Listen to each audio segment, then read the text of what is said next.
खाते हो, अच्छा तो फिर तो आप मॉडर्न हो। ये कोई मॉडर्न होने का सबूत है? किसी जीवों के प्राण को खींचना ये मॉडर्नाइज नहीं है, ये भयानक अपराध है, भयानक पाप है जिसका प्रायश्चित भी नहीं मिलेगा, कोई प्रायश्चित नहीं मिलेगा। हमारे सनातन धर्म में कहते हैं शमशान जाकर के किसी का दाह संस्कार करने के बाद घर आते हो तो नहाओ, स्नान करो।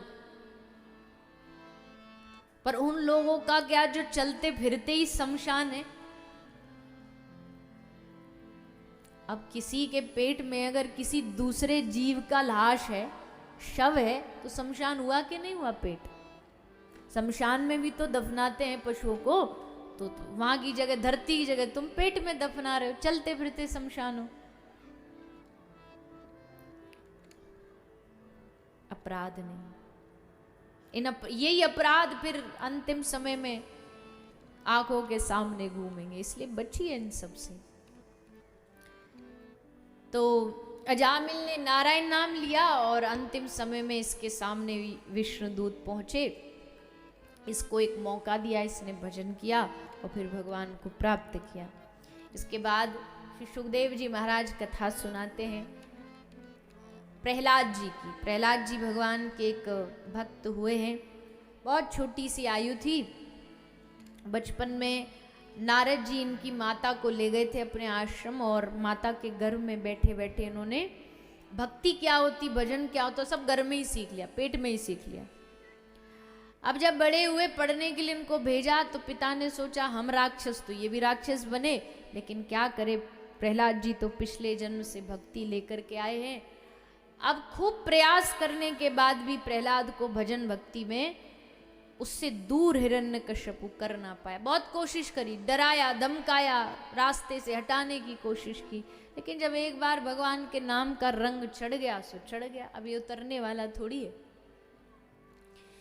पहाड़ से गिराया, भगवान ने बचा लिया, अस्त्र शस्त्रों से काटा, भगवान ने बचा लिया, बुआ होलिका आग में लेके बैठी, भगवान ने बचा लिया, जहर पिलाया, भगवान ने बचा लिया। हर पल हर क्षण भगवान श्री प्रहलाद जी की रक्षा करते रहे, और अंत में भगवान ने प्रहलाद की रक्षा के लिए बड़ा सुंदर रूप अवतार धारण किया, भगवान नरसिंह के रूप में प्रकट हो गए। नरसिंह भगवान पूरे इतिहास के कैसे भगवान हैं जो आधा मानव आधा पशु रूप धारण करके, सिंह रूप धारण करके पधारे हैं। दहाड़ते हुए हिरण्यकश्यपु को गोद में लिटाया और उसके 6 वरदान जो उसने ब्रह्मा जी से मांगे थे, सब 6 वरदान पूरे कर दिए, और पूरे करके उसका उद्धार करके उसके पेट को फाड़ डाला। चारों ओर देवता प्रसन्न हो गए। आज एक आतताई मरा, एक दैत्य का उद्धार हुआ। इस प्रकार श्री नरसिंह भगवान का अवतरण होता है। आज देखो कथा बहुत सारी है, अवतार बहुत सारे हैं। राम जी आएंगे, कृष्ण जी आएंगे, वामन जी आएंगे, सब पधारेंगे। तो सबको थोड़ा समय देखते हुए समय के अनुसार हम आगे बढ़ेंगे कथा प्रसंग की ओर। भगवान ने फिर एक गजेंद्र का उद्धार किया, एक हाथी जो अपने परिवार के साथ जल में आया, ग्राह ने उसका पांव पकड़ा। ग्राह मतलब काल।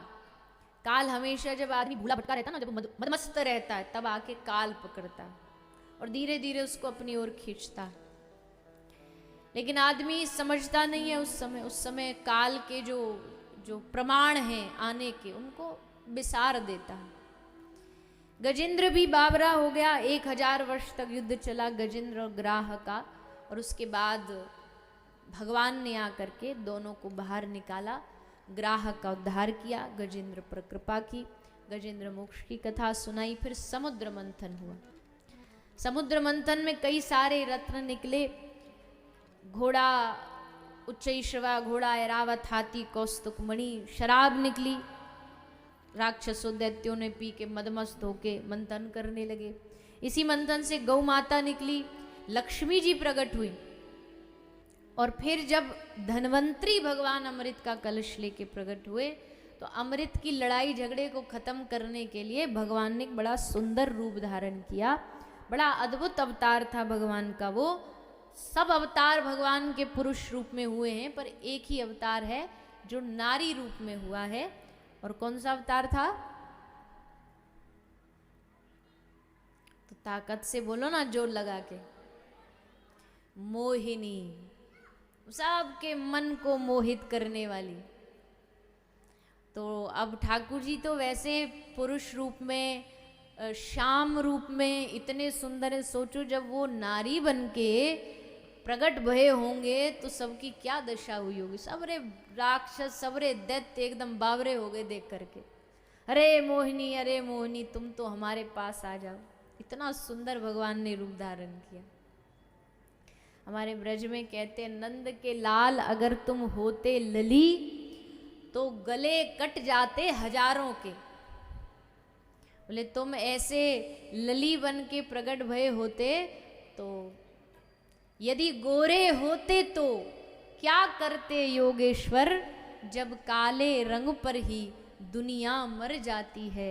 ऐ शाम तेरी बंशी पागल कर जाती है, मुस्कान तेरी मीठी घायल कर जाती है।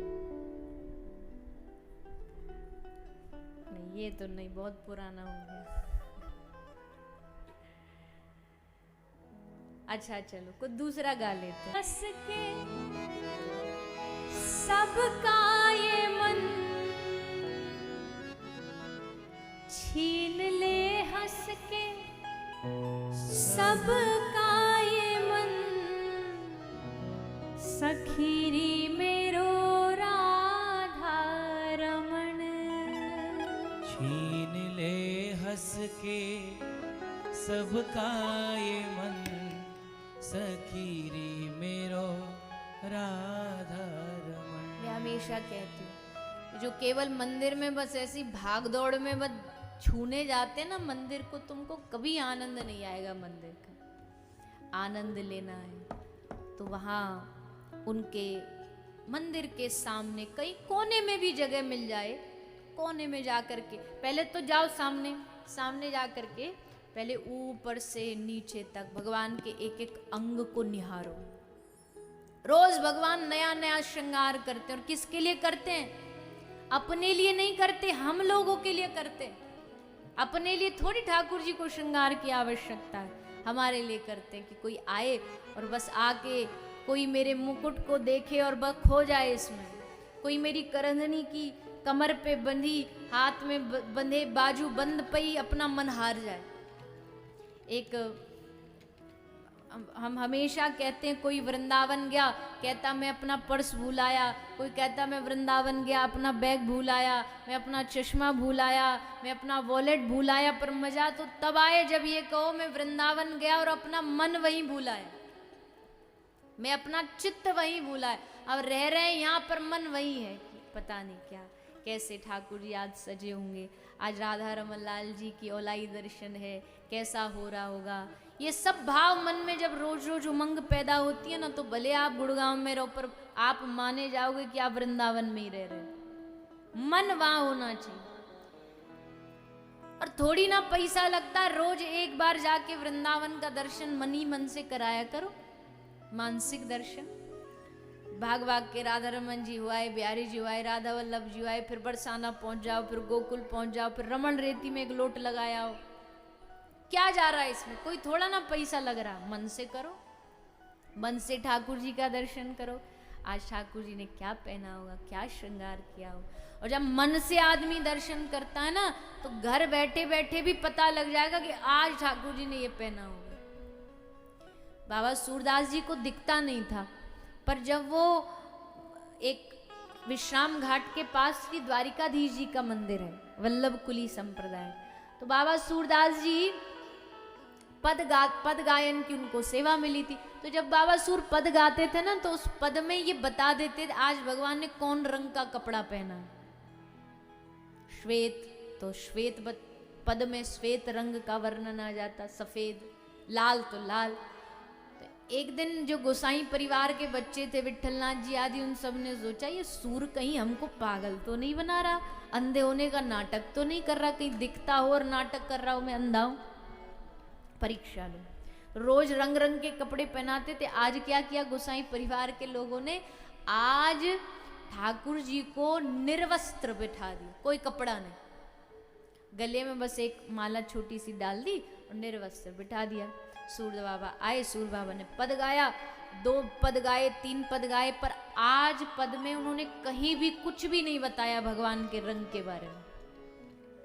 पद खत्म हो गए तो गोसाई जी गए और जाके सूर्य बाबा से बोले, अरे सूर्य, आज नहीं बताएगा भगवान ने कौन से रंग के कपड़े पहने?